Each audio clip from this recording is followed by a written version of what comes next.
특수부가 과거와 좀 다른 별종이라 그런데 어떤 점에서? 예전에는 네. 주로 이제 공안부 검사들이나 이 사람들은 정치 권력과 밀접한 뭐라고 그럴까요? 관련? 이렇게 심재륜이 얘기를 했나 우리는 물으라 그러면 문다. 아, 문다 달려가서 이렇게 하면 권력이 개. 그렇죠. 네. 권력의 개로서의 역할. 도구로서의 역할을 하다가 충실히. 아, 얘들은 그게 아닌 거죠. 특수부 때부터는. 이들은 이제 어. 우리가 왜 도구야? 우리가 주인을 물겠어. 우리에게 주인을 이제 물어버리고 예. 이제 우리가 주인이야. 그래서 문재인 정권 때 그렇죠. 주인을 문 거군요. 그렇죠. 네. 그리고 문재인 정부 때 특수부 검사들이 비약적으로 성장을 합니다. 네. 그건 왜냐하면 윤석열이 중앙지검장, 검찰총장을 하면서 소위 윤석열 사단을 쫙 만들었군요. 깔아버리는 거예요. 예. 실제로 예. 아주 잘 깔아버리는 거예요. 그리고 이제 형사부하고 공안부가 이제 밀리는 겁니다. 특히 공안부가 밀려버리는 겁니다. 사실 이제 공안부가 밀린 건 그런 맥락도 있죠. 우리나라가 냉전 체제가 좀 와야 그렇죠. 되면서 남북 정상회담이 열리고 이러니까 예전같이 공안부가 각광받던 시대가 끝났고 이제 특수부, 이제 정치 검찰 이런 게 뜨는 건데 오죽했으면 그때 당시에 공안부들이 일반적으로 이제 그 형사부의 경제, 금융 네, 여기보다 글로 가려고. 네, 맞습니다. 한물 간 거죠. 한물 간 거였죠. 그러면 이때 이제 이 특수부가 이렇게 비약적 성장을 했던 이유, 문재인 정권에서 그게 윤석열의 어떤 능력 때문이었다? 이렇게만 볼 수 있는 겁니까? 또 다른 요인이 있지 않을까요? 아무래도 대형 경제라든가 정치 이런 사건들을 정리를 할 때는 공안부보다는 이제 특수부를 네. 아시지만 박근혜 탄핵 그렇죠. 탄핵도 예, 수사도 수사도 특수부 이거 소위 말하면 그 이제 국정농단이지 않습니까? 네. 이거 다 특수부에서 했잖아요.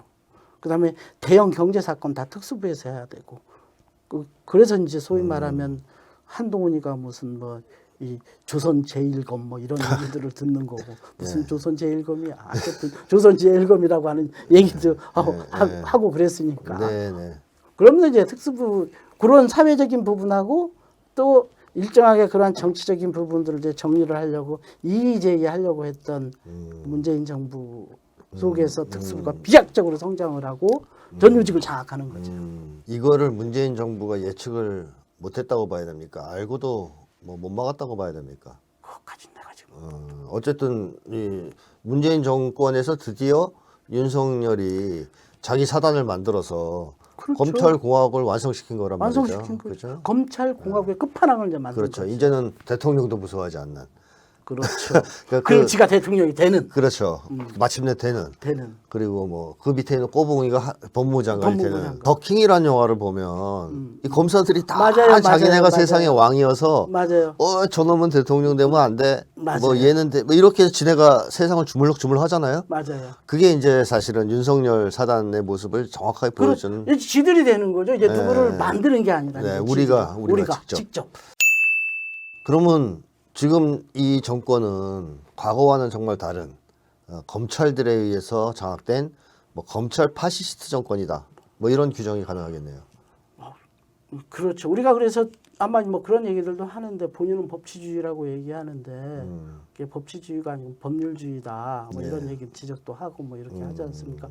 사실 우리가 국가가 이 모든 자본주의국이나 일반적인 부르주아 민주주의 국가에서는 기본적으로 뭐에 기준에서 하게 되냐면 법과 제도, 네. 규정에 따라서 모든 행정권들이 움직이지 않습니까?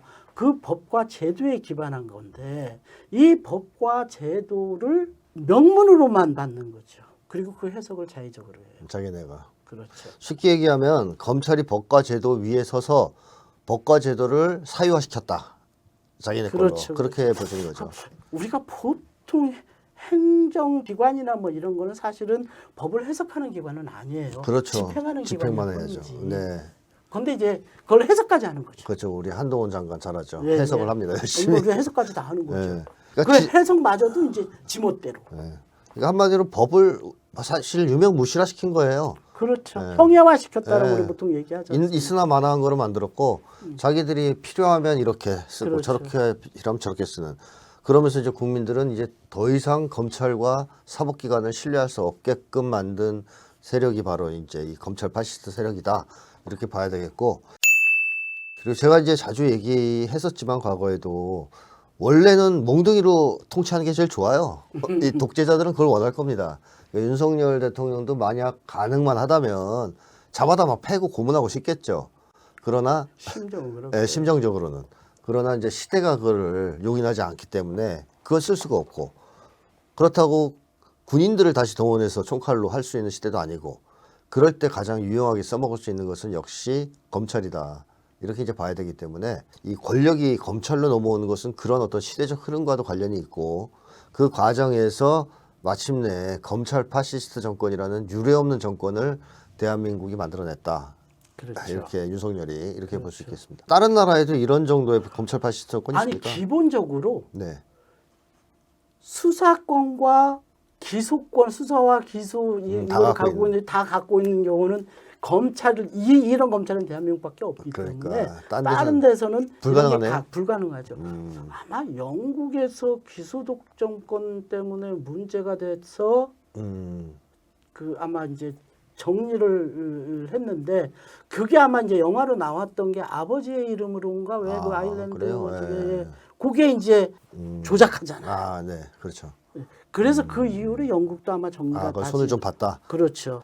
그러면 이 검찰의 그런 어떤 무소불위의 권력을 개혁하려고 했던 검찰 개혁이 실패한 것은 치명적입니다, 그렇죠? 치명적이죠. 예. 뭐 지금은 당연히 안 할 거고요, 우리 윤석열 대통령은. 그러니까 사실 문재인 정부 초기에 네.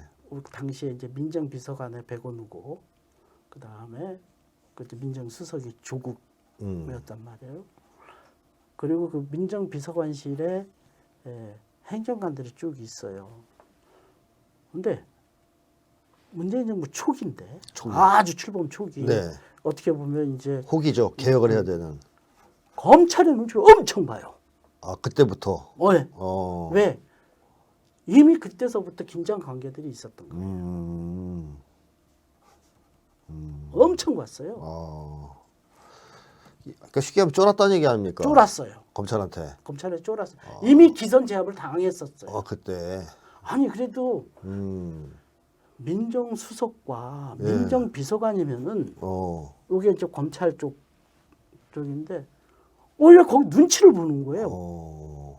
이미 기선을 제압을 당한 거죠. 그렇군요. 그래서 사실 그때 저는 이미 안 되겠다. 검찰 개혁 어렵다, 물 건너갔다. 맞습니다. 중요하죠. 예. 이게 기선 제압이 안 되는데 이미 벌써 밀려 들어갔는데. 그럼요. 겁이 없어야 되죠. 그렇죠. 죽기 살기로 해야 되는 건데. 그럼요. 이미 쫄았으니까. 이미 쫄아서 거기 눈치 보고. 근데 그게 민정비서관 백원우 비서관만이 아니라 민정비서관실의 선임 행정관이 쫄아가지고 나 다른 데 가서 일할래요. 그래서 딴 데로 갔어요. 선임 행정관이. 검찰을 이렇게 무서워했군요, 이때부터. 그래서 그걸 딱 보면서 야 이건 검찰 개혁은 물 건너갔네. 그러면 뭐 문재인 대통령이 윤석열의 난동을 진압하지 못한 것도 같은 심리적 흐름에서 봐야 되겠네요. 그렇죠. 겁을 먹고 있는 상태니까 다들. 그렇죠. 알겠습니다. 자, 그러면 이런 검찰공화국, 뭐 이 검찰공화국이라고 말할 수도 없겠고 검찰 파시스트 정권, 세계에 유례가 없는 이 정권이 탄생한 대한민국의 미래 정치 어떻게 예견해야 될까요? 무슨 일이 이제 벌어지겠습니까? 기본적으로 불안과 예. 그다음에 파편화돼서 고립화시켜서 네. 이 통제하는 거지 않습니까? 예, 사람들을. 근데 근본적으로 인간은 끊임없이 이런 부분들에 대한 자기의 자격증을 싸워하고 치고 나가려고 그러죠. 치고 나가려고 하고 그게 기본적인 속성이지 않습니까? 네. 이거 오래 못 갑니다. 네. 좋습니다. 다행히 희망적인 전망을 말씀해 주셨습니다. 이건 오래 못 가고 그다음 두 번째는 네. 아까 얘기를 했지 않습니까? 어쨌든 오랫동안 정치 권력에서 저거했던 보수 양당 체제도 나름대로 자기네들이 조율해 놓은 이 선들을 벗어나는 자기네들이 이렇게 서로 야, 이 정도 선에서는 인정하고 조율하고 서로가 손을 이 선조차도 벗어나는 것이기 때문에 사실 우리가 국민의힘 내부에 있어서도 같은 생계형 정치인들이라 하더라도 네네네. 이거는 인정할 수가 없는 거예요. 네. 자, 그럼 정리하면 두 가지 말씀하신 건데 하나는 국민들이 용납할 수 없는 정치 체제다라는 것이고 두 번째는 이놈들이 자기들끼리 다 해먹고 지금 말도 안 되는 그 정치 체제를 만들었기 때문에 민주당은 물론이고 국힘 내부에서도 이걸 오래 지켜보기 힘들다. 그렇죠. 예, 그래서 이번에 나경원 씨 이제 당하는 거 보니까 앞으로 볼만할 것 같아요. 그리고 그런 것들을 돌파하기 위해서 결국에 택한 것이 네, 결국에는 공안 정국인 거죠. 맞습니다. 힘으로. 반공과. 예, 반공. 그래서 북측과 북풍. 대결 적대적인 관계. 대결 구도를 통한 네, 이 또 다른 색깔, 네, 색깔 공격. 예. 이런 걸로 해서 이제 공안몰이를 하려고 한다라고 봅니다. 네, 네. 또 실제로 지금 그렇게 하고 있고. 그렇죠. 뭐 안 되는 짓만 하는 거예요. 그죠? 안 되는 짓만 해서 일찍 자기의 자멸을 스스로 불러올 겁니다. 아, 이 윤석열의 심리를 제가 분석하면서 얘기한 것 중에 하나가 적을 많이 만드는 사람이라는 얘기를 했어요. 그게 국민을 다 적으로 돌리는 것 기본이고 이 소위 기득권 세력 안에서도 그렇죠. 적을 자꾸 만드는 사람이에요. 그 기득권 전체의 이익을 도모하는 사람이 아니거든요. 그야말로 검찰들, 자기 세력만 챙기는 사람이기 때문에 내부 분열은 불가피합니다. 이것도. 그렇습니다. 예, 이제 맞습니다. 그런 점에서 뭐 안 되는 짓만 골라서 하고 있다. 예, 장기적으로는 뭐 하여튼 검찰 파시스트 정권은 오래 갈 수 없다. 그렇죠. 이렇게 얘기할 수 있을 것 같습니다. 참고로 제가 한번 쭉 한번 찢어봤더니 나오는 보도나 뭐 이런 것들 그 다음에 저걸 쭉 정리를 해봤더니 기가 막힙니다. 일단 윤석열 사단을 중심으로 네. 검찰국장, 그 다음에 법무부 기조실장 이름들을 다 한번 들어봤을 거예요. 법무검찰국장의 신자용이라고 있어요. 이 저기 연수원 28기예요.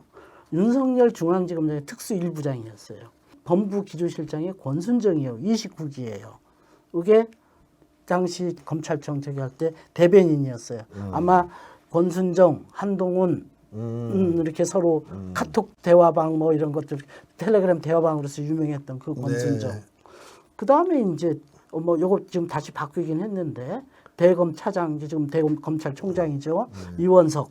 요게 이제 그 대검 검찰총장 대검할 때 기조부장했고 요게 27기로 한동훈과 동기예요. 네. 그리고 대검 공공수사부장의 김유철 29기. 여기가 또 윤석열 사단. 중앙지검장의 송경호 29기. 여기가 저기 중앙지검장 할 때 특수 2부장. 남부지검장의 양석조. 요게 윤석열이 중앙지검장 할 때 특수 3부장 29기.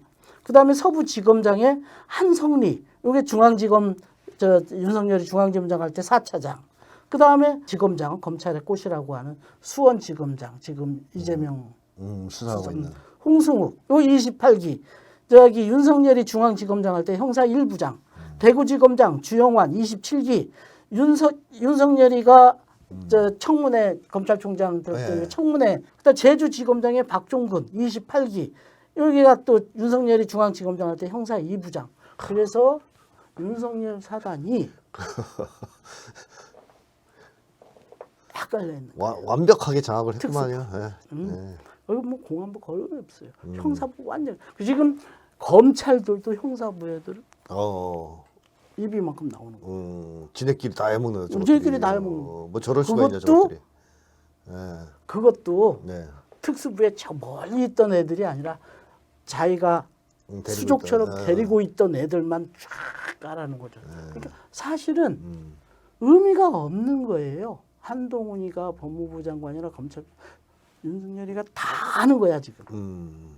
그렇죠. 사실 뭐 윤석열이가 이제 이렇게 한 거는 뭐 이거 검찰 하려고 파시스트 정권도 있지만 제가 자주 얘기하지만 윤석열이 사람을 못 믿습니다. 맞아요. 심리적으로.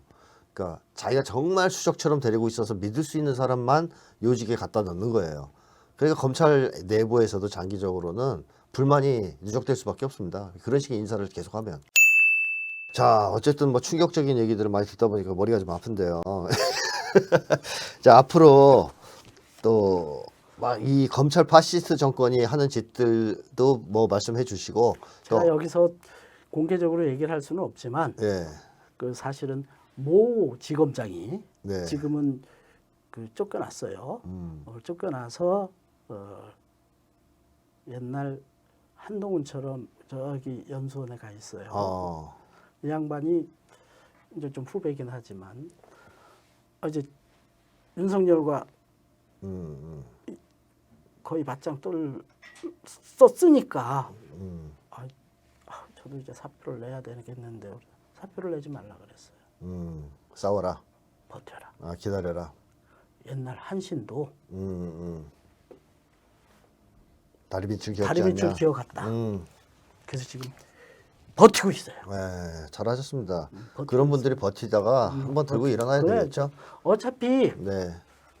꼭 윤석열만 검사는 아니고 검찰 조직이라고 하는 것도 국가 운영상에 있으면 필요한 조직이긴 한데 또 그런 사람도 있어야 되기 때문에 다 나가서는 안 되죠. 그렇죠. 뭐 그런 윤석열 같은 사람들, 그 측근 같은 사람들이 모든 검사다라고 얘기할 수는 없는 상황이죠. 그렇죠. 지금 권력을 완전히 쥐고 위에서 있으니까 이제 눈치 보는 중이다. 이제 한번 이게 풀리면 불만, 저항 이런 것이 터져 나올 것이다라고 예측해야 될 겁니다. 네, 앞으로도 좋은 얘기 많이 해주시고요. 오늘은 여기까지 하겠습니다. 예, 예. 아유, 수고하셨습니다. 감사합니다.